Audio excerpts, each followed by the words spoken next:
ওমা, কেমন আছো? এ নাও, মিষ্টিটা নাও। ভালো, তবে এসব আনার কি দরকার ছিল? তা জামাই আসেনি? তোমরা কি সব কথা এখানেই বলবে? আমরা কি ঘরে যাবো না? কখন এসছি? দিদি, মা আমাদের মিষ্টিগুলো দিয়ে দিলে কেন?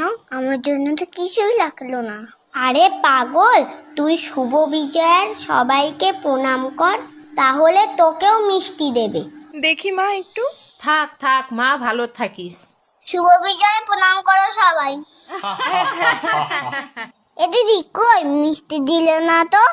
আরে সবাইকে পায়ে হাত দিয়ে আগে প্রণাম কর, তারপর তো মিষ্টি দেবে। থাক থাক বাবা। থাক বাবা, তুমি অনেক বড় হও। ঠিক আছে, তুই ভালো করে পড়াশোনাটা কর। আরে আরে দাদু ভাই, তুমি কুকুরকে কেন প্রণাম করছো? কেন, ও তো বললো সবাইকে প্রণাম কর, তাহলে আমাকে মিষ্টি দেবে, তাই করছি।